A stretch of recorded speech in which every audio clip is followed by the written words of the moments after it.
السلام علیکم ورحمۃ اللہ وبرکاتہ. الحمد للہ نحمده ونستعینه ونستغفره ونؤمن به ونتوکل علیہ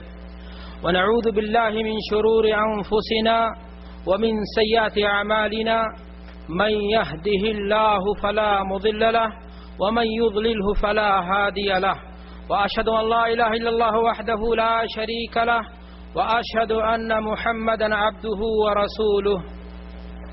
قال الله تعالى في القرآن المجيد: اعوذ بالله من الشيطان الرجيم بسم الله الرحمن الرحيم. يا ايها الذين آمنوا اتقوا الله حق تقاته ولا تموتن الا وانتم مسلمون.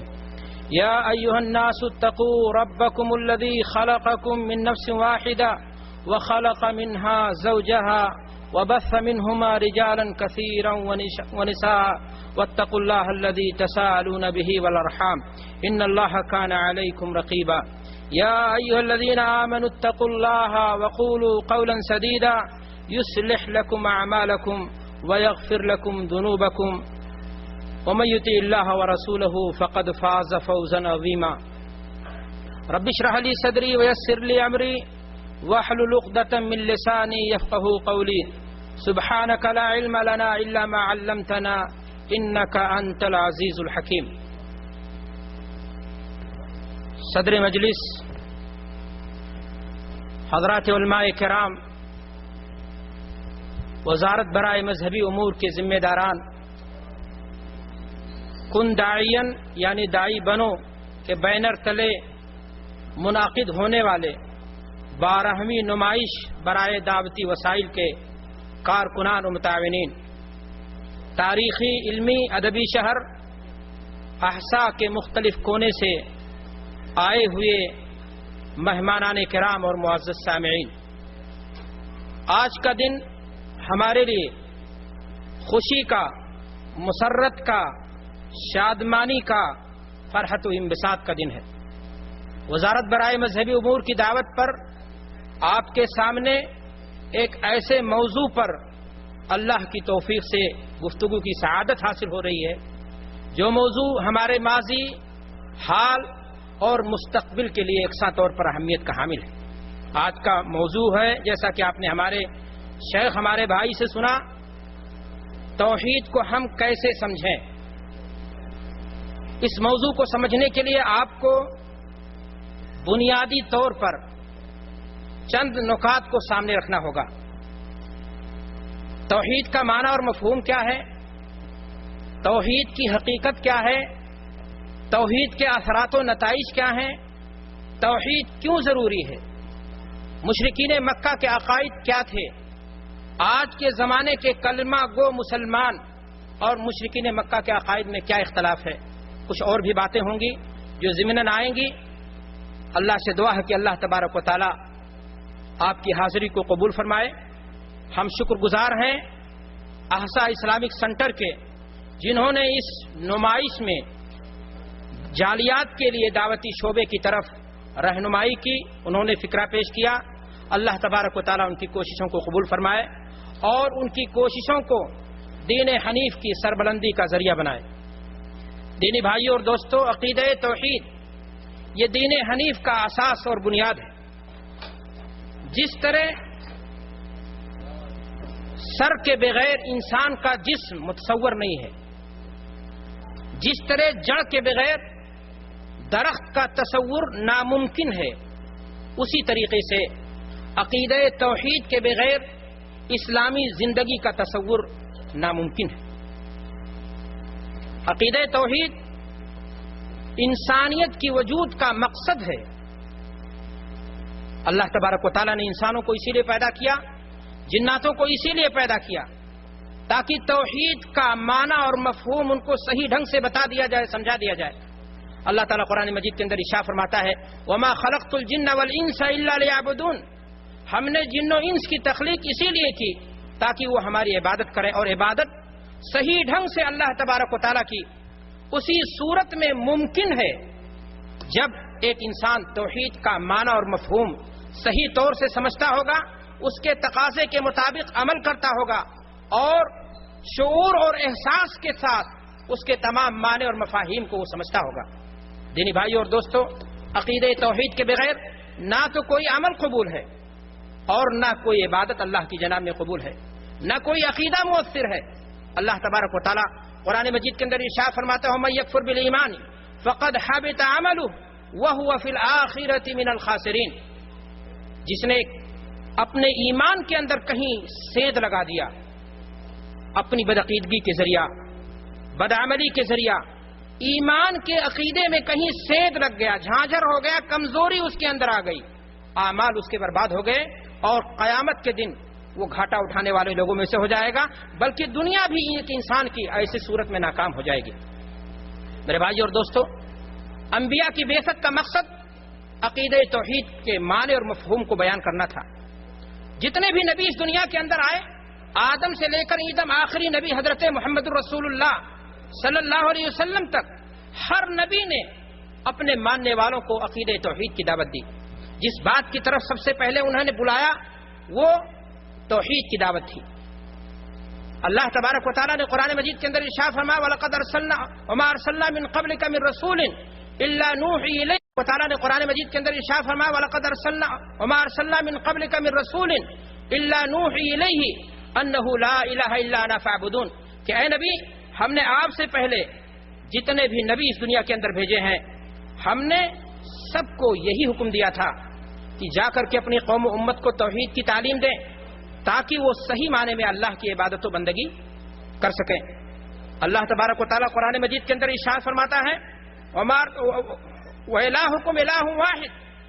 لَا إِلَٰهَ إِلَّا هُوَ الرَّحْمَٰنُ الرَّحِيمُ۔ کہ انبیاء کی دعوت یہی تھی کہ وہ جا کر کے لوگوں کو یہ سمجھا دیں کہ صحیح معنی میں عبادت و پرستش کے لائق ذات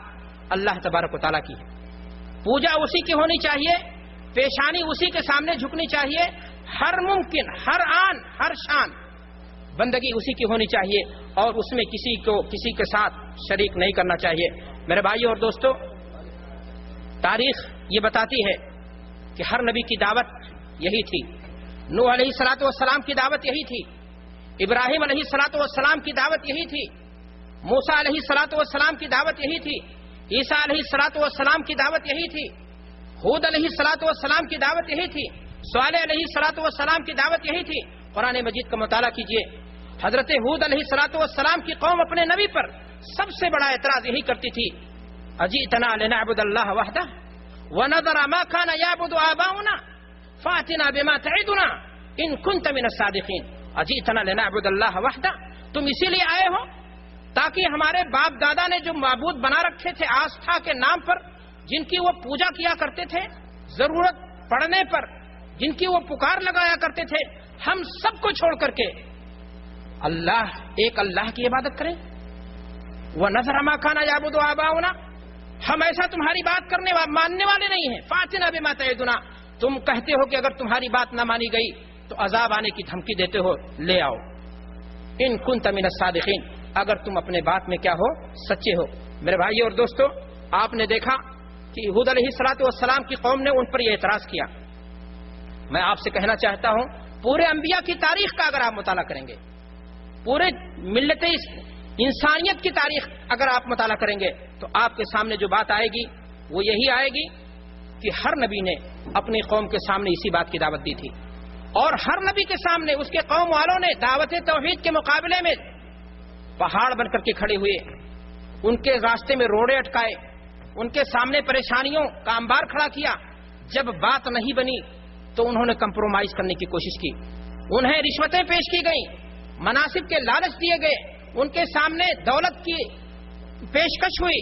تمام چیزوں کے ذریعے انہیں رجھانے کی کوشش کی گئی۔ لیکن قرآن مجید ہمیں یہ بتاتا ہے کہ ہر نبی نے ان تمام چیزوں کے جواب میں دعوت توحید کو پیش کیا۔ اللہ تعالیٰ قرآن مجید کے اندر ارشاد فرماتا ہے: وَدُّوا لَوْ تُدْهِنُوا فَيُدْهِنُونَ، کہ یہ لوگ چاہتے ہیں کہ آپ نرم پڑ جائیں، توحید کی دعوت میں، عقیدہ توحید کو پیش کرنے میں آپ ذرا نرمی کر لیں، سستی کر لیں، ذرا کمپرومائز ان سے سمجھوتا کر لیں۔ لیکن تمام نبیوں نے اس مسئلے میں کوئی بھی مداہنت نہیں برتی، کوئی بھی سستی نہیں دکھائی، ہمیشہ ہر آن، ہر شان، ہر منزل، ہر موقع انہوں نے توحید کی دعوت کو، جس کام کی ذمہ داری اللہ تبارک و تعالیٰ نے انہیں دے کر بھیجی تھی، اس کو ان کے سامنے پیش کیا۔ میرے بھائی اور دوستو، آخری نبی حضرت محمد الرسول اللہ صلی اللہ علیہ وسلم کی زندگی کا مطالعہ کیجیے، ان کی سیرت طیبہ کو پڑھیے۔ صفا پہاڑ کی بلندی پر اللہ کے رسول صلی اللہ علیہ وسلم نے چڑھ کر کے قوم کو جس بات کی طرف دعوت دی تھی وہ دعوت توحید کی دعوت تھی۔ اللہ کے رسول صلی اللہ علیہ وسلم نے کہا کہ مکہ والوں، ہمارا بچپنا تمہارے بیچ میں گزرا ہے، جوانی تمہارے بیچ میں گزری ہے، کیسا پایا ہے؟ کہا سچا پایا ہے، کہا جھوٹ، کہا کبھی نہیں، کہا اگر میں کہوں تمہیں ان سے کہ پہاڑ کے پیچھے سے کوئی فوج تمہارے اوپر حملہ آور ہے، کوئی فوج تمہارے اوپر حملہ کرنا چاہتی ہے، تو کیا تم ہماری بات کو تسلیم کر لو گے؟ بیک زبان ہو کر کے لوگوں نے کہا کہ جب جھوٹ کا تصور ہی تم سے نہیں ہے، ہم نے تم سے جھوٹ کبھی سنا ہی نہیں، تو تمہاری دعوت کو ہم کیوں ٹھکرا دیں گے؟ لیکن میرے بھائی اور دوستو، اللہ کے رسول صلی اللہ علیہ وسلم نے جب کہا کہ اے لوگوں، میں تمہیں توحید کی دعوت دینا چاہتا ہوں، قولوا لا الہ الا اللہ، لا الہ الا اللہ، صدق دل سے اللہ کی وحدانیت کو تسلیم کرتے ہوئے زبان سے اللہ کی وحدانیت کا اقرار کر لو، تملک العرب والعجم، عرب و عجم کے تم مالک بن جاؤ گے، کوئی اور نہیں۔ خاندان کا چچا ابو لہب گستاخ کھڑا ہوتا ہے، شان رسالت میں گستاخی نہیں، گالی بکتا ہے، تبا لک الہذا جماعتنا، توحید کی دعوت کے مقابلے میں کھڑے ہو کر کے اس نے شان نبوت اور رسالت میں گستاخی کی، گالی بکی اور کہا تیرے ہاتھ ٹوٹ جائیں، اسی کام کے لیے بلایا تھا۔ میرے بھائی اور دوستو، اللہ کے رسول جناب محمد الرسول اللہ صلی اللہ علیہ وسلم کی مخالفت کی اس نے، قوم کے لوگوں نے بھی ساتھ دیا اس کا، اور بیک زبان ہو کر کے قوم کے لوگوں نے کہا کہ ہم کیا سارے معبودوں کو چھوڑ کر کے ایک معبود کی عبادت پر لگ جائیں، ایک معبود کو پوجنے لگ جائیں؟ میرے بھائی اور دوستو، اللہ کے رسول جناب محمد الرسول اللہ صلی اللہ علیہ وسلم نے جب ان کے سامنے یہ بات پیش کی تو ان کے سامنے یہ مسئلہ آیا۔ قوم کے لوگوں نے ابو جہل اس کی آواز میں آواز ملا کر کے یہ بات کہی، اجعل الآلہۃ الہا واحدا ان ھذا لشیء عجاب، یہ بھی اسی بات کی دعوت دے رہا ہے کہ ہم تمام معبودوں کو چھوڑ کر کے ایک معبود کی عبادت کرنے لگے۔ ان ھذا لشیء عجاب، یہ بات عجیب تعجب خیز ہے کہ تمام معبودوں کو ہم چھوڑ کر کے ہمارے باپ دادا جن کو پوچھتے تھے، ہم ایک اللہ کی عبادت کیسے کرنے لگے؟ تو میرے بھائی اور دوستو، آپ نے دیکھا کہ انبیاء نے ہر موقع پر ہر قوم کو ہر نبی نے اسی بات کی طرف دعوت دی ہے، اور اس کے مقابلے میں انہوں نے مصیبتوں کے پہاڑ شروع کیے ہیں، مخالفتوں کا سامنا کیا ہے، اور تمام قسم کی ان کے سامنے پریشانیاں کھڑی کی ہیں۔ سوال اس بات کا ہے میرے بھائیوں غور کرنے کا کہ مذہب اسلام نے عقیدہ توحید پر آخر اس قدر زور کیوں دیا؟ عقیدہ توحید پر مذہب اسلام نے اس قدر زور کیوں دیا؟ نماز سے پہلے، روزے سے پہلے، حج و زکات سے پہلے، تمام معاملات سے پہلے، تمام عبادات سے پہلے، تمام چیزوں کی قبولیت کی بنیاد عقیدہ توحید کو کیوں قرار دیا؟ سب سے پہلے عقیدہ توحید کی طرف مذہب اسلام دعوت کیوں دے رہا ہے؟ دراصل میرے بھائیوں اور دوستو، اس بات پر غور کرنے کی سے آپ کے سامنے جو بات سمجھ میں آئے گی وہ یہی کہ عقیدہ توحید سے بہتر کوئی عقیدہ نہیں ہے، اس سے اعلیٰ تر کوئی دعوت نہیں ہے، اس سے کارگر کوئی وسیلہ نہیں ہے، اس سے سچی اور بڑی کوئی حقیقت نہیں ہے، انسان کے پاس اس سے قیمتی کوئی دولت نہیں ہے۔ میرے بھائیو اور دوستو، عقیدہ توحید کے ذریعہ ہی ابرار و مقربین کی زندگیاں اللہ کی جناب میں قربت تک پہنچ سکیں۔ جی ہاں، عقیدہ توحید ہی کے بدولت اولیاء کو ولایت ملی، عقیدہ توحید کے بدولت انبیاء کو ان کا مقام ملا، عقیدہ توحید کی حفاظت کے لیے صحابہ کرام نے اپنی جانوں کا نذرانہ پیش کیا اور انہیں شہید گردانا گیا۔ عقیدہ توحید سب سے اہم تر دعوت ہے، سب سے عظیم تر دعوت ہے اور سب سے بڑی دعوت ہے۔ میرے بھائیو دوستو، اس جہان کے اندر سب سے بڑی حقیقت اور سب سے وزنی بات اگر کوئی ہو سکتی ہے اور ایسی بات جو سب کے اعتراف کرنے کی، سب کے قبول کرنے کی ہے، تو وہ یہی بات ہے کہ لا الہ الا اللہ، نہیں ہے کوئی حقیقی معنی میں معبود اللہ تبارک و تعالیٰ کے سوا، اللہ کے سوا کوئی حقیقی معنی میں معبود نہیں۔ اس سے وزنی بات، اس سے بڑی بات کوئی اور نہیں ہو سکتی۔ اللہ کے رسول جناب محمد الرسول اللہ صلی اللہ علیہ وسلم نے حدیث کے اندر ارشاد فرمایا کہ ایسی وزنی بات، ایسی بھاری بات کہ اگر ساتوں آسمان ساتوں زمین ایک طرف رکھ دیا جائے اور کلمہ لا الہ الا اللہ کو ایک طرف رکھ دیا جائے تو کلمہ لا الہ الا اللہ کا ترازو جس ترازو میں ہوگا، جس پلڑے میں ہوگا، وہ بھاری ہو جائے گا۔ اللہ کے رسول جناب محمد الرسول اللہ صلی اللہ علیہ وسلم ارشاد فرماتے ہیں آمرک بلا الہ الا اللہ فإن السماوات السبع والأرضین السبع لو وضعت فی کفۃ ووضعت لا الہ الا اللہ فی کفہ لرجحت بہن لا الہ الا اللہ. اللہ اکبر. اتنا وزنی، اتنا بھاری، اتنا ثقیل اور اتنا طاقتور چیز جو ساتوں آسمان پر بھاری ہو جائے، جو ساتوں زمین پر بھاری ہو جائے، سب کے باوجود، سب کے وزن کے باوجود جو اپنے وزن کو بھاری کر دے. افسوس کی بات ہے آج اگر اسلامی معاشرے کا مطالعہ کیا جائے،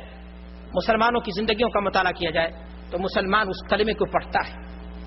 لیکن عربی زبان کا ایک عام کلمہ سمجھتا ہے، اسے بس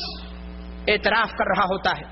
لیکن اسے پتا نہیں کہ لا الہ الا اللہ کے ذریعہ وہ کس چیز کا اقرار کر رہا ہے اور کس چیز کا انکار کر رہا ہے. وہ کتنا وزنی بات ہے. آج مسلمان کی زندگی اس سے اکثر خالی ہے. میرے بھائیو اور دوستو، یقین مانو کہ اگر کلمہ لا الہ الا اللہ کو شعور کی بیداری کے ساتھ، اس کے تقاضوں کے مطابق، اس کے معنی اور مفہوم کو سمجھ کر کے آج بھی ایک مسلمان پڑھ لے تو اسی دن سے کائنات کی تسخیر کا دور شروع ہوتا ہے. ایک مسلمان جب کلمہ لا الہ الا اللہ کے معنی اور مفہوم کو، اس کے مطابق اس کی حقیقت کیا ہے، اس کا تقاضا کیا ہے، اس کو سمجھ کر کے اس کو پڑھ لے گا تو اس دن سے اس کی پیشانی غیر اللہ کے سامنے نہیں جھک سکتی ہے. میرے بھائیوں، افسوس کی بات ہے کہ آج مسلمانوں کی اکثریت کلمہ لا الہ الا اللہ کو پڑھتی ہے لیکن کلمہ لا الہ الا اللہ بس ایک زبان، ایک کلمہ سمجھ کر کے پڑھ لیتی ہے لیکن اس کے معنی اور مفہوم سے کیا ہوتی ہے، غافل ہوتی ہے اور اس کے تقاضوں سے کیا ہوتی ہے، دور ہوتی ہے. میرے بھائی اور دوستو، میں نے آپ سے کہا کہ شعور کی بیداری کے ساتھ اگر ایک مسلمان کلمہ لا الہ الا اللہ کو پڑھ لے، شعور کی بیداری کو سمجھتے ہوئے، اس کے معنی اور مفہوم کو سمجھتے ہوئے ایک مسلمان پڑھ لے تو اسی دن سے اس کی زندگی میں انقلاب آنا چاہیے. اسی دن سے وہ اپنے مقام کو پہچان لے. اس کی حیثیت کیا ہے؟ انسان اشرف المخلوقات ہے. اللہ نے اسے جو پیشانی دی ہے وہ پیشانی کسی درگاہ پر، کسی آستھانے پر، کسی چوکھٹ پر جھکنے کے لیے نہیں، بلکہ جب وہ اقرار کر رہا ہے کہ لا الہ الا اللہ کہ حقیقی معنی میں اللہ کے سوا کوئی معبود نہیں ہے تو پیشانی بھی اسی کے سامنے جھکنی چاہیے. میرے بھائی اور دوستو، میں آپ کو بتانا چاہتا ہوں کہ لا الہ الا اللہ کا نعرہ ہر ایک کے نصیب کی بات نہیں، ہر خش و خاشاک کا حق نہیں، ہر ذرہ اس کا اہل نہیں. یہ بڑے نصیبے کی بات ہے کہ اللہ تبارک و تعالی جس کی زبان پر یہ کلمہ روا کر دے، جس کے دل میں اس کی سچائی جاری ہو جائے اور جو اللہ کی وحدانیت کو دل کی اتھاہ گہرائیوں سے مانتے ہوئے زبان سے اس کلمے کو بلند کر دے. یاد رکھو یہ کلمہ اتنا بلند ہے کہ اس کلمے نے دنیا کی تقدیر بدل دی تھی. عربوں نے، جی ہاں، آپ عربوں کی تاریخ کا مطالعہ کیجئے.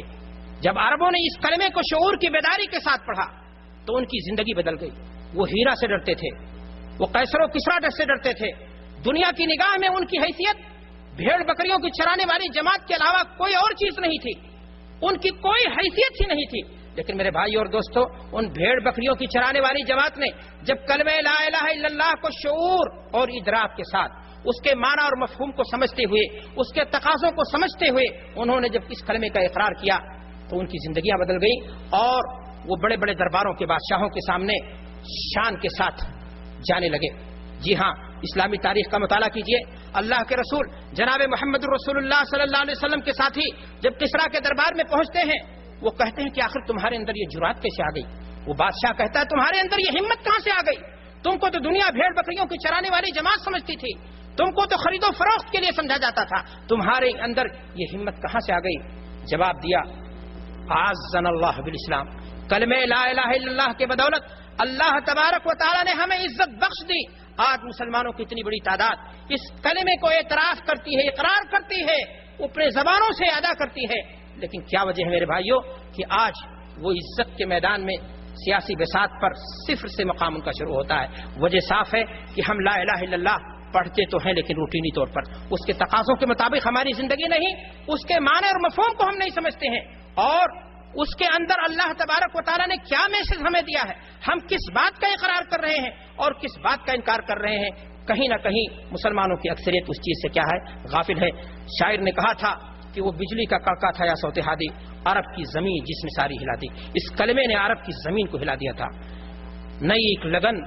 دل میں سب کے لگا دی. جب ایک مسلمان اس کلمے کو پڑھ لیتا ہے تو اس کے دل میں اسلام کی بلندی کی لگن لگ جاتی ہے. نئی ایک لگن دل میں سب کے لگا دی، ایک آواز میں سوتی بستی جگا دی، پڑا ہر طرف گڑیے پیغام حق سے کہ گونج اٹھے دست و جبل نام حق سے۔ اتنی بڑی تعداد،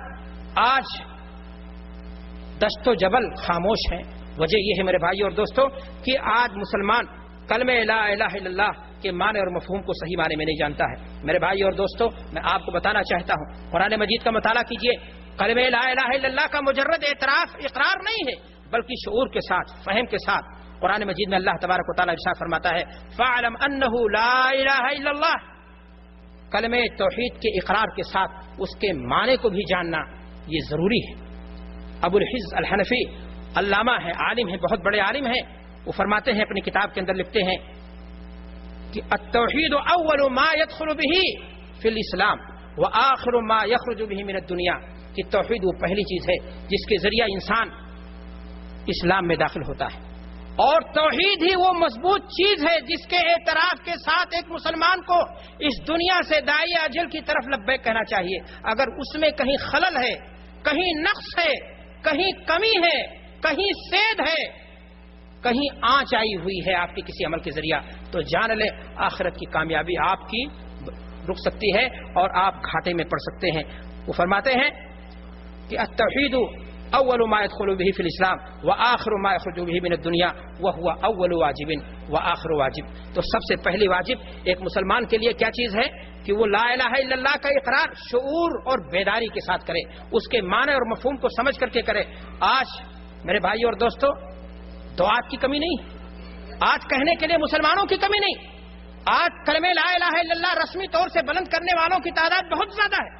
آج دعات بھی ایسے ہیں جو اس بات کا دعویٰ کر رہے ہیں کہ ہم کلمے کو لوگوں کے درمیان پھیلا رہے ہیں، لیکن سچائی یہ ہے کہ آج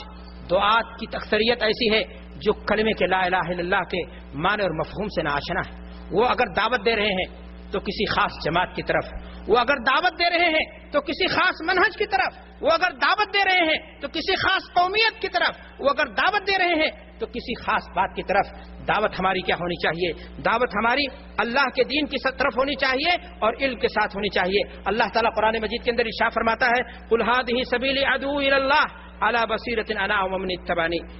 کہ اے نبی آپ اعلان کر دیجیے قُلْ هَٰذِهِ سَبِيلِي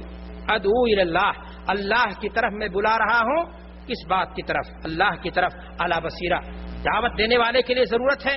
اس بات کی کہ وہ علم سے لیس ہو، وہ کلمہ توحید کے معنی اور مفہوم کو خود سمجھتا ہو، وہ اس بات کو جانتا ہو کہ لا الہ میں کس بات کا انکار ہے اور الا اللہ میں کس بات کا اس بات ہے۔ اگر وہ خود اس بات سے ناشنا ہے تو پھر میرے بھائی اور دوستو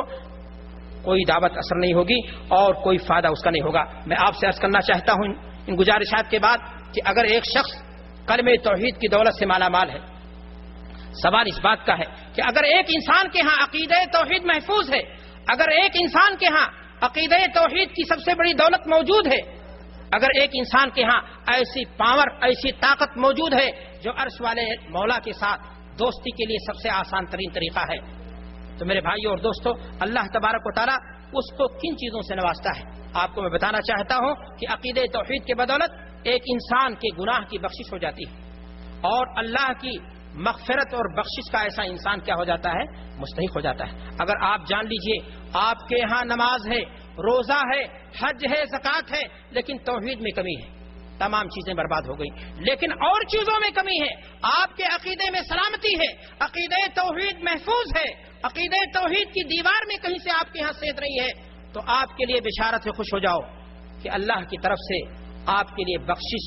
حاصل ہوگی اور آپ کے گناہوں کو مٹانے کے لیے یہ چیز کیا ہوگی؟ کافی ہوگی۔ میرے بھائی اور دوستو اللہ کے رسول جناب محمد رسول اللہ صلی اللہ علیہ وسلم حدیث کے اندر ارشاد فرماتے ہیں، حدیث کے راوی حضرت انس رضی اللہ تعالیٰ عنہ ہیں، وہ مرفوعاً بیان کرتے ہیں کہ اللہ کے رسول صلی اللہ علیہ وسلم نے فرمایا یا ابن آدم انک لو اتیتنی بقراب الارض خطایا ثم لقیتنی لا تشرک بی شیئا، اے آدم کے بیٹے اگر تو میرے پاس حاضر ہوا، موت کا پیغام، موت کا جام پلا کر کے فرشتوں نے تجھے میرے پاس حاضر کر دیا، لیکن تو نے ایک گناہ نہیں کیا تھا، تو نے میرے ساتھ کسی کو کسی پل، چاہے وہ اعمال ہوں، چاہے وہ عبادات ہوں، چاہے وہ کوئی اور چیز، کسی بھی طریقے سے تو نے میرے ساتھ کسی کو شریک نہیں ٹھہرایا تھا، تو لآتیتک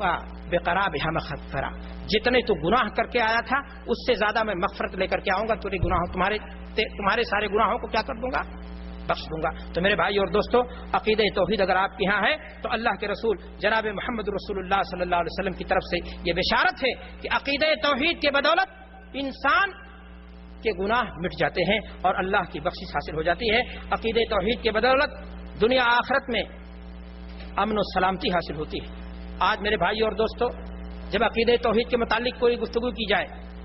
آج مسلمانوں کو بتایا جائے کہ توحید کا کیا معنی ہوتا ہے، یہ پیشانی کس کی عبادت کے لیے بنی ہے، تو لوگ عام طور سے کہتے ہیں کہ آپ لوگ اختلاف کی بات کرتے ہیں، آپ لوگ امت اسلام کے اندر تفریقے کی بات کرتے ہیں، آپ لوگ لوگوں کو لڑانے کی باتیں کرتے ہیں۔ میں آپ سے کہنا چاہتا ہوں کہ محرومی اگر توحید سے ہے تو اختلاف کا پیدا ہونا لازمی ہے، اور اگر نعمت توحید سے آپ مالا مال ہیں تو آپ کے ہاں اختلاف نہیں پیدا ہوگا۔ اللہ تبارک و تعالیٰ نے قرآن مجید کے اندر اس بات کی بشارت دی ہے، اور اللہ تعالیٰ قرآن مجید کے اندر ارشاد فرماتا ہے الذین آمنوا ولم یلبسوا ایمانہم بظلم، جو لوگ ایمان لائے اور انہوں نے ظلم کر کے اللہ کے ساتھ، شرک کا گناہ کر کے اللہ کے ساتھ انہوں نے اپنے ایمان کو داغدار نہیں کیا، تو ایسی صورت میں اللہ تعالیٰ انہیں بشارت دے رہا ہے اولئک لہم الامن وہم مہتدون، وہی لوگ سیدھے راستے پر ہیں، اور اللہ تبارک و تعالیٰ نے ایسے لوگوں کو امن کی بشارت دی ہے، ایسے لوگوں کے ہاں اختلاف نہیں پیدا ہوگا، بلکہ ایسے لوگوں کو اللہ تبارک و تعالیٰ نے امن کی بشارت دی ہے۔ تو میرے بھائی اور دوستو، توحید کے بغیر مسلمانوں کی عزت و نصرت کا تصور نہیں کیا جا سکتا، توحید کے بغیر مسلمانوں کی وحدت کا تصور نہیں کیا جا سکتا۔ جو لوگ کہتے ہیں کہ عقیدہ توحید کے ذریعہ اختلاف پیدا ہوتا ہے، ان کو چاہیے کہ امت اسلام کی تاریخ کو دیکھیں، صحابہ کرام کی تاریخ کو دیکھیں، ان کے درمیان اختلافات تھے لیکن اسی توحید نے ان کے دلوں کو جوڑ دیا تھا، ان کے درمیان ہزاروں مسائل تھے، قومیت کا جھگڑا، نسلی غرور کا اختلاف اور نامعلوم کیا کیا مسائل تھے، لیکن جب نعمت توحید سے وہ مالا مال ہوئے تو سارے اختلافات ان کے کیا ہو گئے؟ دور ہو گئے، اور وہ سب کو بھلا کر کے آپس میں شیر و شکر ہو گئے۔ تو میرے بھائی اور دوستو، عقیدہ توحید یہ اختلاف نہیں پیدا کرتا، مسائل تھے لیکن جب نعمت توحید سے وہ مالا مال ہوئے تو سارے اختلافات ان کے کیا ہو گئے؟ دور ہو گئے، اور وہ سب کو بھلا کر کے آپس میں شیر و شکر ہو گئے۔ تو میرے بھائی اور دوستو، عقیدہ توحید یہ اختلاف نہیں پیدا کرتا ہے، بلکہ عقیدہ توحید کے ذریعہ ایک انسان اتحاد کی مضبوط لڑی میں پرو جاتا ہے۔ میں آپ کو بتانا چاہتا ہوں کہ عقیدہ توحید یہ جنت میں دخولیت کا سب سے اہم ترین ذریعہ ہے۔ ایک انسان کے لیے جنت میں جانے کے لیے سب سے اہم ترین ذریعہ کیا ہے؟ عقیدہ توحید۔ اگر ایک انسان کے ہاں توحید موجود ہے تو آپ یقین مانیں جنت اس کا مقدر بنے گی۔ اگر وہ گناہ کیا ہے، اللہ تبارک و تعالیٰ اگر اسے عذاب سے بھی دوچار کرتا ہے تو کوئی بات نہیں، لیکن ایک دن ایسا ضرور آئے گا کہ اللہ تبارک و تعالیٰ عقیدہ توحید کے بدولت اسے جنت میں جگہ دے دے گا۔ میرے بھائی اور دوستو، حضرت عبادہ بن صامت رضی اللہ تعالیٰ عنہ بیان فرماتے ہیں کہ اللہ کے رسول صلی اللہ علیہ وسلم نے فرمایا من شہد اللہ الہ الا اللہ وحدہ لا شریک لہ وان محمدا عبدہ ورسولہ وان عیسی عبد اللہ ورسولہ وکلمتہ القاها الى مریم وروح منہ ادخلہ اللہ الجنۃ علی ما کان من العمل، کہ اگر ایک انسان اس بات کی گواہی دیتا ہے کہ اللہ کے سوا کوئی حقیقی معنی میں معبود نہیں، محمد صلی اللہ علیہ وسلم اللہ کے رسول ہیں، عیسیٰ اللہ کے بندے اور رسول ہیں، اور اللہ تبارک و تعالیٰ نے ان کی ماں مریم کے بچے دانی میں اللہ تبارک و تعالیٰ نے بشکل روح انہیں ڈال دیا تھا، اگر ان تمام باتوں پر ایمان ہے، اس بات پر ایمان ہے کہ جنت حق ہے، جہنم حق ہے، اللہ نے اسے پیدا کر رکھا ہے، مخلوق ہے، اگر ان تمام باتوں پر ایک انسان کا ایمان ہے تو یاد رکھیں اللہ کے رسول صلی اللہ علیہ وسلم نے ایسے انسان کو بشارت دی ہے کہ ادخلہ اللہ الجنہ علی ما کان من العمل۔ گناہ جتنا اور ہوتے ہیں دنیا میں، اور انسان کوئی کہے کہ میں گناہ نہیں کرتا ہوں، یہ سب سے بڑا جھوٹ ہے۔ ہر پل انسان سے غلطی ہوتی ہے، ہر پل انسان قصوروار ہو جاتا ہے، اللہ کی جناب میں گستاخی کر بیٹھتا ہے، انسان سے یہ غلطیاں ہو جاتی ہیں، لیکن میرے بھائی اور دوستو، اللہ کے رسول جناب محمد رسول اللہ صلی اللہ علیہ وسلم فرما رہے ہیں کہ ایسے انسان کو اللہ تبارک و تعالیٰ جنت میں جگہ دے گا۔ میرے بھائی اور دوستو، عقیدہ توحید کی بدولت اور کیا چیزیں ملتی ہیں؟ اللہ کے رسول جناب محمد رسول اللہ صلی اللہ علیہ وسلم کی شفاعت کا حقدار قیامت کے دن وہ انسان ہوگا جس کے یہاں توحید کے اندر کوئی کمی نہیں ہوگی، عقیدہ توحید میں جس کے ہاں کوئی سید نہیں ہوگا، عقیدہ توحید میں جس کے یہاں کوئی پریشانی نہیں ہوگی، جس کا عقیدہ توحید محفوظ ہوگا، اللہ تبارک و تعالیٰ کہ اللہ تبارک و تعالیٰ اس کے لیے انعام دیتا ہے، اس کے رسول صلی اللہ علیہ وسلم اسے بشارت دیتے ہیں کہ وہ قیامت کے دن ہماری شفاعت کا مستحق ہوگا۔ اللہ کے رسول جناب محمد الرسول اللہ صلی اللہ علیہ وسلم ارشاد فرماتے ہیں اسعد الناس بالشفاعت یوم القیامہ من قال لا الہ الا اللہ خالصا من قلبہ و نفسہ، کہ قیامت کے دن میری شفاعت کا مستحق وہ خوش نصیب انسان ہوگا جس نے خلوص دل کے ساتھ لا الہ الا اللہ کہا۔ میرے بھائی اور دوستو، میں نے آپ سے کہا کہ دل کے اندر بھی خلوص ہونا چاہیے، مجرد اعتراف نہیں بلکہ اخلاص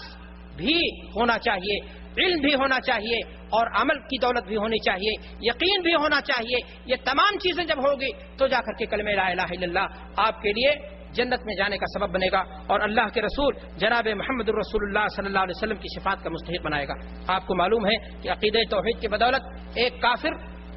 اسلام کی نعمت سے سرشار ہو جاتا ہے اور اس کے جان و مال کی کیا ہو جاتی ہے؟ حفاظت ہو جاتی ہے۔ عقیدہ توحید کے بدولت ایک انسان کی جان محفوظ ہو جاتی ہے اور عقیدہ توحید سے خارج ہونے کے بعد اس کی گردن مار دی جاتی ہے۔ اللہ کے رسول جناب محمد الرسول اللہ صلی اللہ علیہ وسلم حضرت معاذ رضی اللہ تعالیٰ عنہ کو یمن بھیجتے ہیں۔ آپ نے انہیں تاکید کی، بھیجتے وقت انہیں اس بات کی رہنمائی کی کہ تم جا رہے ہو انکا تاتی قوما من اہل الکتاب، تم جا رہے ہو ایسی قوم کے پاس جن کے پاس آسمان سے کتابیں آئی ہیں، جو اہل کتاب ہیں، جن کے پاس رہنمائی کے لیے اللہ تبارک و تعالیٰ نے آسمان سے کتابیں بھیجی ہیں۔ فَلْيَكُنْ أَوَّلَ مَا تَدْعُوهُمْ إِلَيْهِ شَهَادَةِ اللَّهِ إِلَٰهَ إِلَّا اللَّهِ، تم وہاں جانے کے بعد ان کو جس بات کی طرف سب سے پہلے دعوت دینا، وہ کس بات کی دعوت؟ نماز کی، روزے کی، زکوٰۃ کی؟ نہیں میرے بھائی اور دوستو، تاکید ہو رہی اللہ کے رسول جناب محمد الرسول اللہ صلی اللہ علیہ وسلم صحابی کو تاکید کر رہے ہیں سب سے پہلے جس بات کی طرف انہیں دعوت دینا، وہ دعوت کس بات کی ہوگی؟ توحید کی ہوگی۔ اگر وہ اس بات کو تسلیم کر لیں، لا الہ الا اللہ کو تسلیم کر لیں، تو پھر اس کے بعد باری آتی ہے نماز کی، پھر اس کے بعد باری آتی ہے روزے کی، پھر اس کے بعد باری آتی ہے زکوٰۃ کی، اور پھر اس کے اسلام کے جو دیگر احکام ہیں اور جو قوانین ہیں اس کی۔ میرے بھائی اور دوستو، آپ کو یہاں غور کرنے کی ضرورت ہے۔ آج ہمارے درمیان بہت سارے لوگ ہیں جو اس طرح کا مسئلہ کھڑا کرتے ہیں کہ مسلمانوں کے درمیان توحید کے مسئلے پر بات کرنے کی کیا ضرورت ہے؟ مسلمان تو شرک کر ہی نہیں سکتا، مسلمان شرک کا گناہ کر ہی نہیں سکتا، توحید کی بات غیر مسلموں میں جا کر کے کرنی چاہیے۔ میں آپ کو کہنا چاہتا ہوں کہ آپ ذرا غور کریں حدیث پر۔ اللہ کے رسول صلی اللہ علیہ وسلم حضرت معاذ کو بھیج رہے ہیں یمن کی طرف۔ وہ لوگ حضرت موسیٰ یا عیسیٰ کو ماننے والے تھے، اہل کتاب تھے، وہ لا الہ الا اللہ کے معنی اور مفہوم کو جانتے تھے، لیکن زندگیاں ان کی اس کے مطابق نہیں تھیں، اور اسی ناطے اللہ کے رسول صلی اللہ علیہ وسلم نے انہیں حکم دیا کہ سب سے پہلے جس بات کی طرف انہیں دعوت دینا، وہ دعوت کس بات کی ہوگی؟ وہ توحید کی دعوت ہوگی، لا الہ الا اللہ کی دعوت ہوگی۔ تو میرے بھائی اور دوستو، آپ کلمہ توحید کی فضیلت اور اس کے ثمرات اور اس کے معنی کو جان لینے کے بعد میں آپ سے بتانا چاہتا ہوں کہ وہ توحید جس کے بدولت اللہ تبارک و تعالیٰ نے جنت کی بشارت دی ہے، وہ توحید جس کے بدولت اللہ تبارک و تعالیٰ نے آپ کے گناہوں کے معاف کرنے کا وعدہ کیا ہے، توحید جس کے بدولت اللہ کے رسول صلی اللہ علیہ وسلم نے قیامت میں اپنی شفاعت کا حقدار آپ کو قرار دیا ہے، وہ توحید کا معنی کیا ہے، اس توحید کا مفہوم کیا ہے، اس توحید کا مطلب کیا ہے؟ کیا اللہ تبارک و تعالیٰ کو صرف ایک مان لینا یہی توحید ہے؟ بلا شبہ یہ توحید ہے، لیکن میرے بھائی اور دوستو، کل توحید یہی نہیں ہے۔ توحید کا لغوی معنی اگر دیکھا جائے تو اللہ کو ایک ماننے اور شریک ماننے سے انکار کرنے کا نام لغوی اعتبار سے کیا ہے؟ توحید ہے۔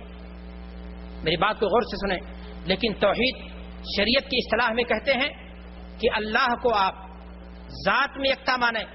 صفات میں یکتا مانیں، اختیارات میں یکتا مانیں، قدرت میں آپ یکتا مانیں، تمام چیزوں میں جب آپ اس کو اس طرح سے تسلیم کریں گے تو توحید کا معنی جا کر کے ثابت ہوتا ہے۔ میرے بھائی اور دوستو، اللہ کو ذات میں ایک مان لینا اگر یہی توحید ہے تو میں آپ سے پوچھنا چاہتا ہوں کہ برادران وطن ہندو جنہیں آپ کہتے ہیں وہ کیسے مشرک قرار پائیں گے؟ وہ بھی توحید، وہ بھی اللہ کو ایک مانتا ہے، اللہ کو ایک کہتا ہے وہ۔ آپ دنیا کے کسی کونے میں چلے جائیے، آپ چند لوگوں کو پائیں گے جنہیں ملحد کہا جاتا ہے، وہی گاڈ از نتھنگ کا نعرہ لگاتے ہیں، ورنہ دنیا میں ہر شخص اللہ کو ایک ماننے والا ہے۔ کوئی اللہ کہتا ہے، کوئی گاڈ کہتا ہے، کوئی ایشور کہتا ہے۔ تو پھر معنی یہ ہوا کہ توحید کا کل یہی نہیں مفہوم کہ اللہ کو اس کی ذات میں ایک مان لیا جائے، بلکہ علماء نے توحید کی اسی ناطے قسمیں بیان کی ہیں اور ان تفصیلات کو آپ کو سمجھنا ہوگا۔ میں آپ کو بتانا چاہتا ہوں کہ علماء نے توحید کی 3 قسمیں بیان کی ہیں۔ سب سے پہلی چیز ہے توحید ربوبیت، یعنی اللہ تبارک و تعالیٰ کو ذات میں ایک ماننے کے ساتھ، اللہ تبارک و تعالیٰ کو قدرت میں، اللہ تبارک و تعالیٰ کو اختیارات میں، اللہ تبارک و تعالیٰ کو تصرفات میں ایک ماننے کا نام توحید ہے۔ اللہ تبارک و تعالیٰ ہی آسمان اور زمین کا خالق ہے، اللہ تبارک و تعالیٰ ہی روزی دیتا ہے، اللہ تبارک و تعالیٰ ہی بارش برساتا ہے، اللہ تبارک و تعالیٰ ہی قسمت کو بنانے اور بگاڑنے کا مالک ہے،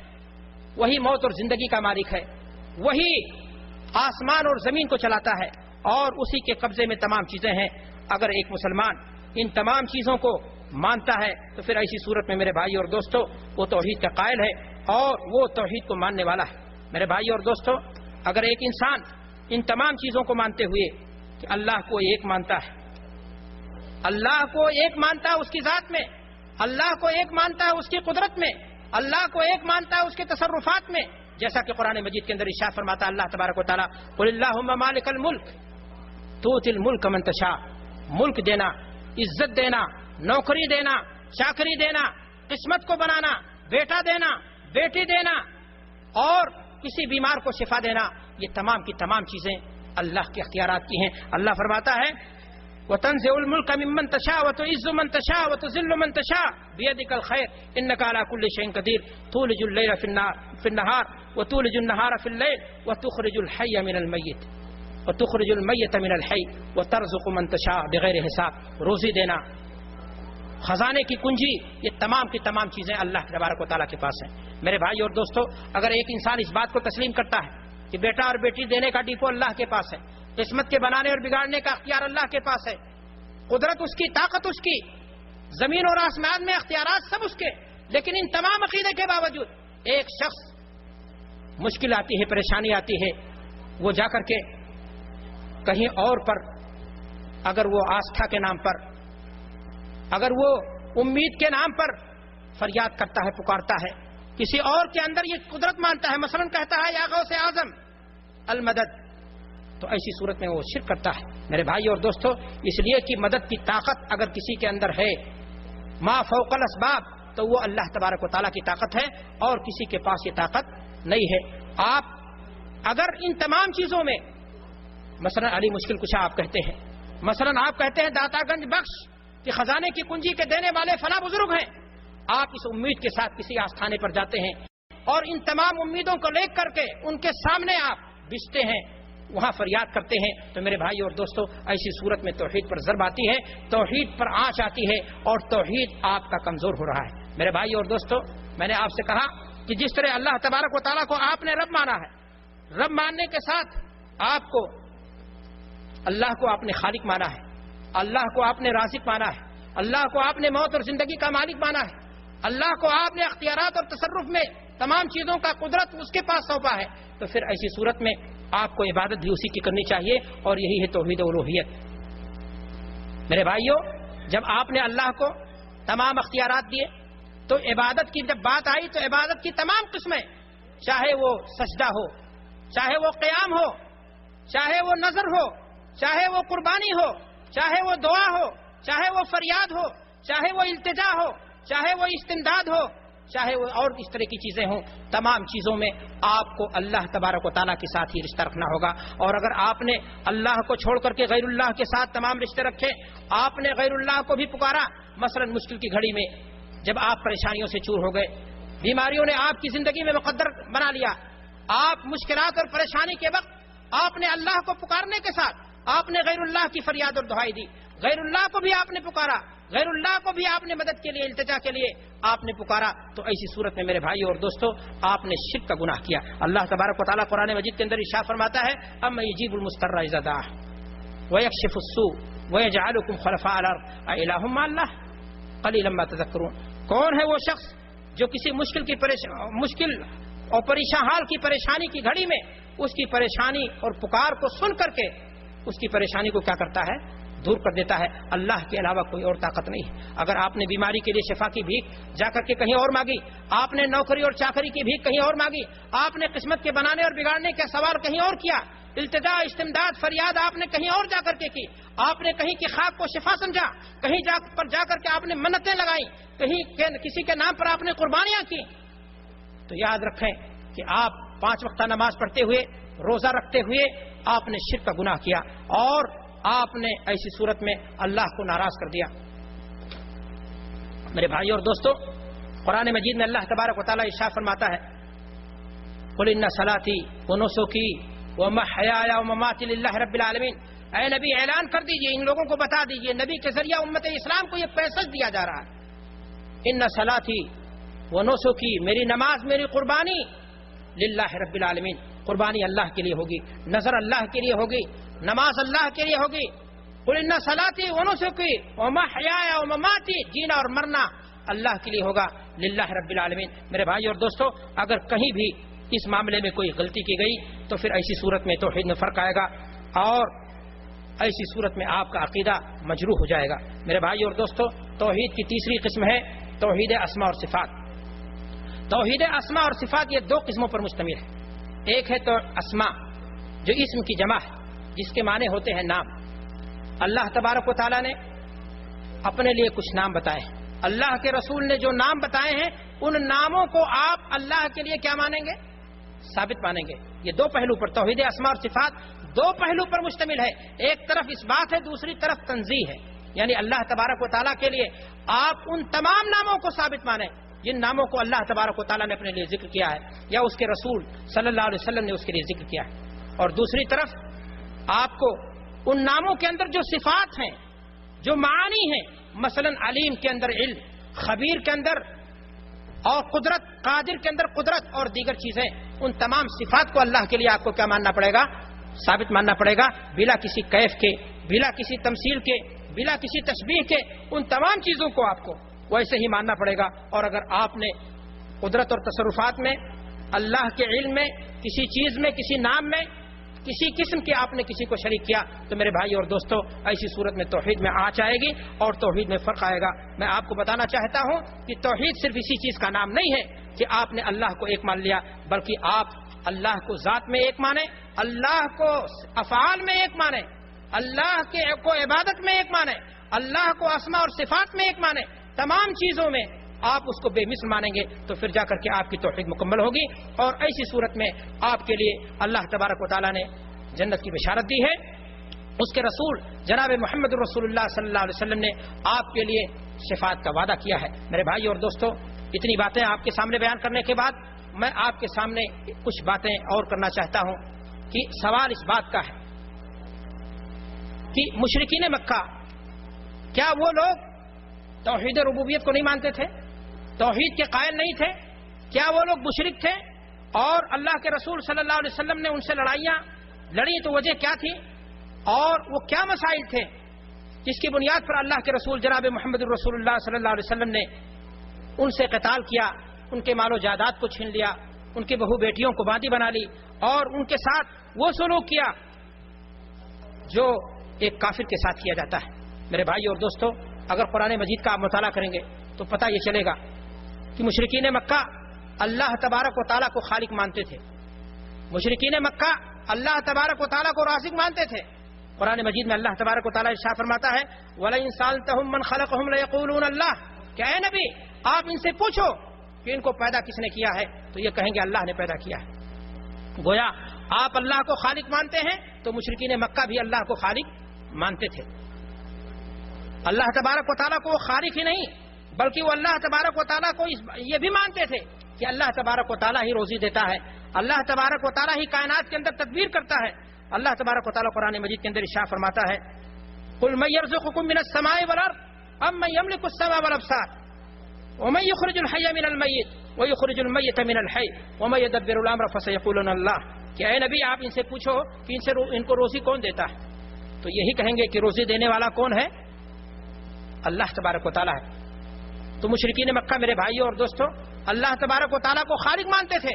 اللہ تبارک و تعالیٰ کو رازق بھی مانتے تھے، وہ اس بات کو بھی تسلیم کرتے تھے کہ اللہ تبارک و تعالیٰ ہی آسمان اور زمین کا پیدا کرنے والا بھی ہے، اللہ تبارک و تعالیٰ ہی آسمان اور زمین کا پیدا کرنے والا ہے اور اس کے اندر تدبیریں کرتا ہے، کسی اور کا تصرف، کسی اور کا اختیار اس کے اندر نہیں چلتا۔ اللہ تعالیٰ قرآن مجید کے اندر ارشاد فرماتا ہے وَلَئِن سَأَلْتَهُم مَّن خَلَقَ السَّمَاوَاتِ وَالْأَرْضَ وَسَخَّرَ الشَّمْسَ وَالْقَمَرَ لَيَقُولُنَّ اللَّهُ فَأَنَّىٰ يُؤْفَكُونَ، کہ اے نبی اگر آپ ان سے پوچھو گے کہ آسمان اور زمین میں قدرت کس کی چلتی ہے، رات اور دن کا آنا جانا، بارش برسنا، تمام چیزیں، سورج اگنا، ستاروں کا جھڑنا اور چمکنا، یہ تمام چیزیں اس میں قدرت اور اختیارات کس کے چل رہے ہیں؟ تو اے نبی آپ ان سے اگر پوچھو گے تو یہ کہیں گے ان تمام چیزوں میں اختیارات اللہ کے چل رہے ہیں۔ سوال یہ ہے کہ جب وہ اللہ کو رازق بھی مانتے تھے، اللہ کو خالق بھی مانتے تھے، اللہ تبارک و تعالیٰ ہی کو آسمان اور زمین کے اندر تدبیریں کرنے والا مانتے تھے، آسمان اور زمین کی بادشاہت بھی اللہ تبارک و تعالیٰ کے لیے تسلیم کرتے تھے، اب سوال یہ ہے جب وہ ساری چیزیں تسلیم کرتے تھے تو آخر وہ مشرک قرار کیوں پائے؟ یہی وہ نقطہ ہے میرے بھائیوں جہاں پر آپ اگر غور کریں گے سنجیدگی کے ساتھ تو توحید کی حقیقت آپ کے سامنے کھل کر کے سامنے آ جائے گی کہ اللہ کو ایک مانتے تھے، وہ اللہ کو خالق مانتے تھے، وہ اللہ کو رازق مانتے تھے، وہ اللہ تبارک و تعالیٰ کی ہے آسمان اور زمین کے اندر بادشاہت مانتے تھے، وہ اللہ تبارک و تعالیٰ کو روزی دینے والا بھی مانتے تھے، وہ قرآن آیات اس بات کا ہمیں ثبوت دے رہے ہیں، شہادت دے رہی ہیں۔ پھر آخر سوال یہ ہے کہ آخر وہ کون سی چیز تھی کہ جس کی بنیاد پر اللہ کے رسول جناب محمد رسول اللہ صلی اللہ علیہ وسلم نے انہیں مشرک قرار دیا؟ ان کو توحید کی دعوت دینے کے لیے اللہ تبارک و تعالیٰ نے اپنے آخری نبی حضرت محمد رسول اللہ صلی اللہ علیہ وسلم کو ان کی طرف مبعوث کیا۔ توحید ربوبیت کو میرے بھائی اور دوستو وہ مانتے تھے۔ یہ تمام چیزیں جو میں نے آپ سے ذکر کی کہ اللہ کو خالق ماننا، اللہ کو رازق ماننا، اللہ کو آسمان اور زمین کی بادشاہت اللہ کے لیے تسلیم کرنا، یہ تمام چیزیں توحید ربوبیت کے ضمن میں آتی ہیں۔ لیکن جب بات آتی تھی توحید الوہیت کی تو وہ اللہ کی عبادت کرنے کے ساتھ ساتھ غیر اللہ کی بھی عبادت کیا کرتے تھے۔ وہ اللہ کے لیے جانوروں کو ذبح کرنے کے ساتھ ساتھ غیر اللہ کے نام پر بھی جانوریں ذبح کر دیتے تھے۔ وہ اللہ سے مرادیں مانگنے کے ساتھ ساتھ وہ غیر اللہ سے بھی مرادیں مانگتے تھے، اور یہی وہ گناہ تھا جن کی بنیاد پر اللہ تبارک و تعالیٰ نے انہیں مشرک قرار دیا، اور ان کی ہدایت کے لیے انہیں توحید کا معنی اور مفہوم سمجھانے کے لیے اللہ تبارک و تعالیٰ کو اپنے آخری نبی حضرت محمد رسول اللہ صلی اللہ علیہ وسلم کو مبعوث کرنا پڑا۔ قرآن مجید کا مطالعہ کیجیے، اللہ تبارک و تعالیٰ ارشاد فرماتا ہے وَيَعْبُدُونَ مِن دُونِ اللَّهِ مَا لَا يَضُرُّهُمْ وَلَا يَنفَعُهُمْ، کہ وہ اللہ کے علاوہ کو چھوڑ کر کے عبادت کرتے تھے ایسے لوگوں کی جو ان کو نہ نفع دیتے تھے، نہ نفع پہنچا سکتے تھے، نہ نقصان پہنچاتے تھے۔ وَيَقُولُونَ هَؤُلَاءِ شُفَعَاؤُنَا عِندَ اللَّهِ، کیا کہتے تھے یہ لوگ قیامت کے دن اللہ سے ہمارے لیے شفاعتی بن جائیں گے، اللہ سے ہمارے گناہوں کی شفاعت کے لیے اللہ سے ہمارے لیے کیا بن جائیں گے؟ شفاعتی بن جائیں گے۔ اور کیا ہوتا تھا ان کے بارے میں؟ اللہ فرماتا ہے وَيَقُولُونَ هَؤُلَاءِ شُفَعَاؤُنَا عِندَ اللَّهِ قُلْ أَتُنَبِّئُونَ اللَّهَ بِمَا لَا يَعْلَمُ فِي السَّمَاوَاتِ وَلَا فِي الْأَرْضِ سُبْحَانَهُ وَتَعَالَىٰ عَمَّا يُشْرِكُونَ۔ تو میرے بھائی اور دوستو آپ نے غور کیا کہ مشرکین مکہ تمام وہ چیزیں جو آج کے دور کا کلمہ گو مسلمان کر رہا ہے، اکثریت مسلمانوں کی، ان تمام چیزوں کے وہ قائل تھے، لیکن معاملہ کیا تھا؟ پریشانی کیا تھی؟ ان کے ہاں کمی کہاں تھی؟ غلطی کیا تھی؟ وہ جیسا کہ میں نے آپ سے کہا کہ مشکل کی گھڑی میں اپنی حاجت روائی کے لیے، مشکل کشائی کے لیے وہ اپنے بزرگوں کو، وہ مشرکین مکہ تمام وہ چیزیں جو آج کے دور کا کلمہ گو مسلمان کر رہا ہے، اکثریت مسلمانوں کی، ان تمام چیزوں کے وہ قائل تھے، لیکن معاملہ کیا تھا؟ پریشانی کیا تھی؟ ان کے ہاں کمی کہاں تھی؟ غلطی کیا تھی؟ وہ جیسا کہ میں نے آپ سے کہا کہ مشکل کی گھڑی میں اپنی حاجت روائی کے لیے، مشکل کشائی کے لیے وہ اپنے بزرگوں کو، ولیوں کو، فرشتوں کو اور اس طرح کے لوگوں کو پکارا کرتے تھے، اور وہاں جا کر کے وہ آستھا اور امید کے نام پر ان کی عبادتیں کیا کرتے تھے۔ اللہ تبارک و تعالیٰ نے قرآن مجید کے اندر ارشاد فرمایا قُلْ إِنِّي نُهِيتُ أَنْ أَعْبُدَ الَّذِينَ تَدْعُونَ مِن دُونِ اللَّهِ، کہ اے نبی آپ کہہ دیجئے کہ ہمیں منع کیا گیا ہے، قُلْ إِنِّي نُهِيتُ أَنْ أَعْبُدَ الَّذِينَ تَدْعُونَ مِن دُونِ اللَّهِ، کہ میں ایسے لوگوں کے سامنے بھی پیشانی جھکاؤں، عبادت کروں، ایسے لوگوں سے بھی آستھا رکھوں، ایسے لوگوں سے بھی استمداد اور فریاد طلب کروں جو ہمارے ہی جیسے انسان ہیں، گئے گزرے لوگ ہیں جن کے پاس یہ طاقت نہیں ہے۔ تو اللہ تبارک و تعالیٰ نے قرآن مجید کے اندر یہ بات بیان فرمائی۔ تو میرے بھائی اور دوستو آپ نے دیکھا کہ مشرکین مکہ کے اندر کمی کہاں تھی، غلطی کہاں کرتے تھے؟ وہ توحید ربوبیت کو مانتے تھے، توحید ربوبیت میں وہ پکے تھے، لیکن غلطی کہاں ہوتی تھی؟ اللہ کو رب مانتے ہوئے،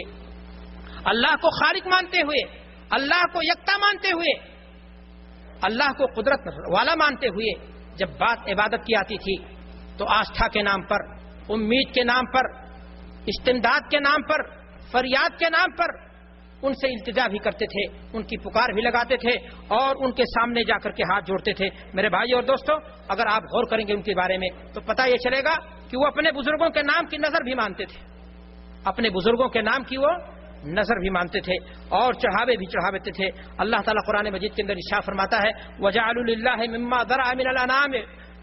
وَجَعَلُوا لِلَّهِ مِمَّا ذَرَعَ مِنَ الْحَرْثِ وَالْأَنْعَامِ نَصِيبًا، کہ ان کے پاس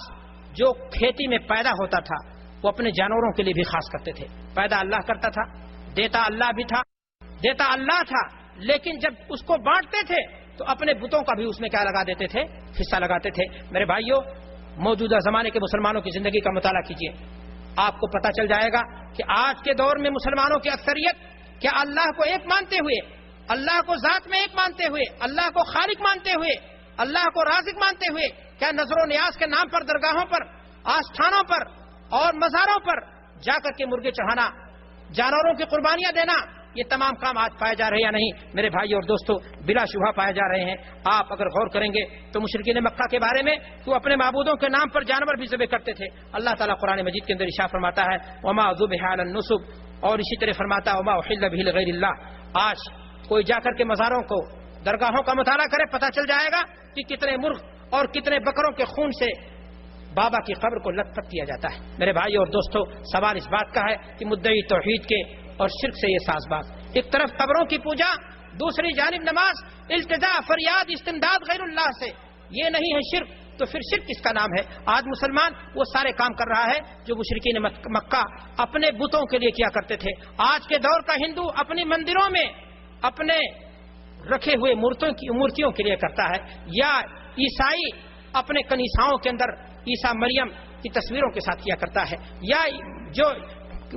یہودی ہے وہ اپنے عبادت گاہ میں جا کر کے غیر اللہ کے لیے جائز قرار دیتا ہے۔ آج میرے بھائی اور دوستو، ایک مسلمان نماز پڑھ کر کے، روزہ رکھ کر کے، ایک طرف نماز پڑھتے ہوئے ایاک نعبد و ایاک نستعین کہتا ہے کہ اے اللہ عبادت ہم تیری کرتے ہیں،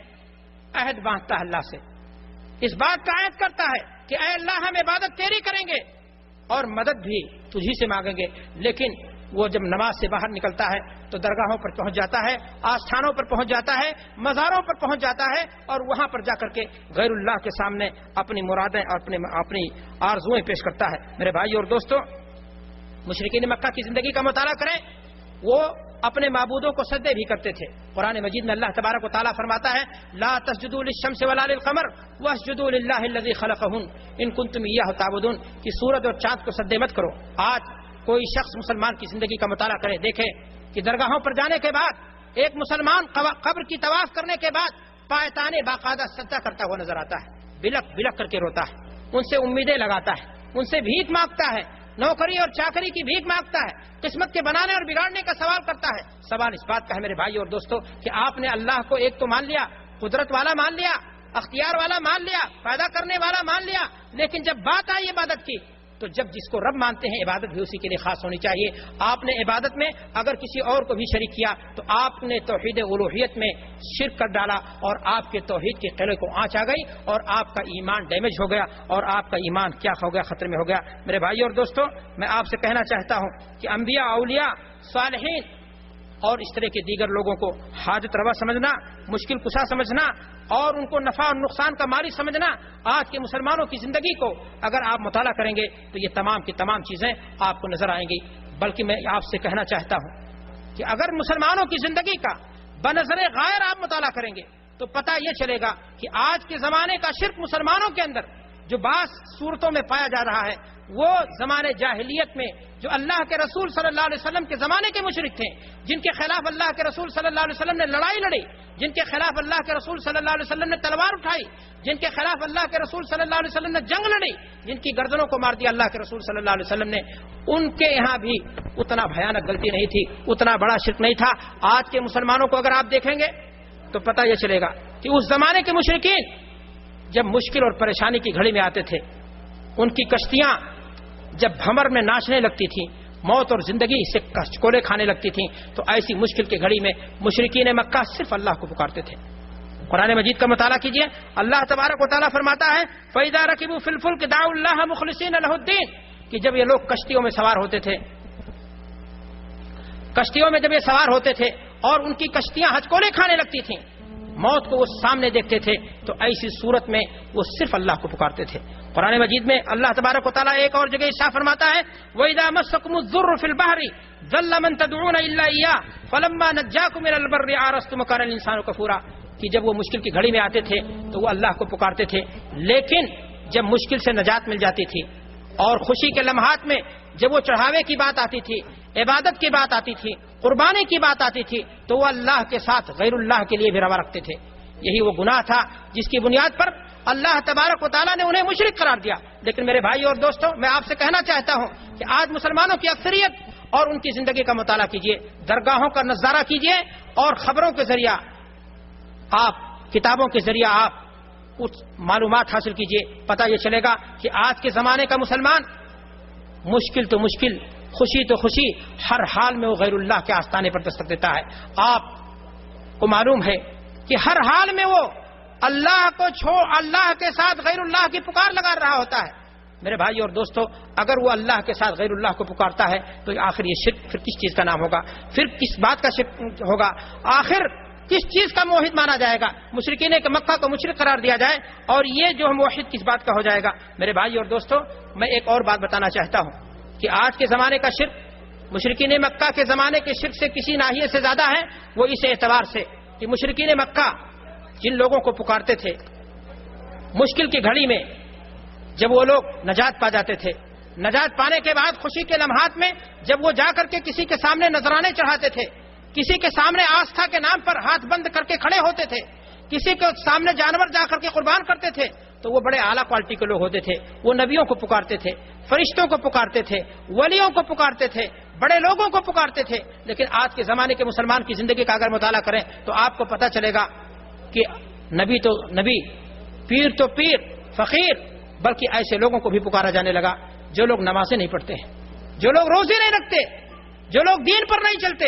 بس کہا یہ جاتا ہے کہ یہاں جانے کے بعد ہماری آستھا اور ہماری امیدیں بر لاتی ہیں، ہماری آرزوئیں پوری ہو جاتی ہیں، ہمارے خواہشات کی تکمیل ہو جاتی ہے اور ہماری ضرورتیں یہاں تمام کی تمام ختم ہو جاتی ہیں۔ میرے بھائی اور دوستو، میں آپ سے کہنا چاہتا ہوں کہ اگر آستھا کے نام پر آپ کی ضرورت پوری ہو جاتی ہے تو میں آپ کو ایک بات بتانا چاہتا ہوں، الغایہ لا تبرر الوصول، کسی چیز کے ذریعے آپ کا فائدہ حاصل ہو جانا وہ اس چیز کے لیے حلت کی دلیل نہیں ہے۔ ایک ہندو اگر وہ کہتا ہے کہ شیو کی لنگ کو ہم پوجا کرتے ہیں تو ہماری امیدیں پر آتی ہیں، ہماری بچی کو حمل قرار ہو جاتا ہے اور ہماری تمام ضرورتیں پوری ہو جاتی ہیں۔ آپ بھی یہی کہتے ہیں کہ فلاں درگاہ پر جانے کے بعد ہم نے بچہ مانگا، ہم ناڑے شاہ والے درگاہ کے پاس گئے، ہم نے فلاں چیز کی مراد مانی تھی اور ہماری تمام کی تمام ضرورتیں پوری ہو گئیں، اس لیے یہ ساری چیزیں جائز ہیں۔ تو میرے بھائی اور دوستو، یہ کھلا ہوا شرک نہیں تو پھر اور کیا ہے؟ ان تمام چیزوں کا مالک اللہ تبارک و تعالیٰ ہے۔ یقین مانیں، اگر آپ نے ان تمام چیزوں میں کہیں بھی اللہ کے ساتھ شرک ٹھہرایا، کسی اور کو شریک ٹھہرایا، تو پھر ایسی صورت میں آپ کے تمام اعمال خراب ہو جائیں گے۔ میرے بھائیوں، افسوس کی بات ہے آج کے زمانے کا یہ جاہل مسلمان جب اس سے اعتراض کیا جاتا ہے، کہا جاتا ہے کہ آخر آپ نے یہ کیا کر ڈالا؟ آپ نے ایک طرف 5 وقت کی نمازیں پڑھی اور اپنی اس پیشانی کو جو الہ واحد کے سامنے جھکنے کے لیے بنائی تھی، جس زبان سے آپ نے لا الہ الا اللہ کا اقرار کیا تھا، اسی زبان سے آپ نے غیر اللہ سے مراد کیسے مانگی؟ استمداد، فریاد، التجا آپ نے کیسے کی؟ کہا یہ جاتا ہے کہ یہ سارے لوگ ایسے ہیں جتنے پہنچے ہوئے ہیں مقام کے کہ اللہ تبارک و تعالیٰ نے ان کو اصل اپنے کام کے لیے چن لیا ہے۔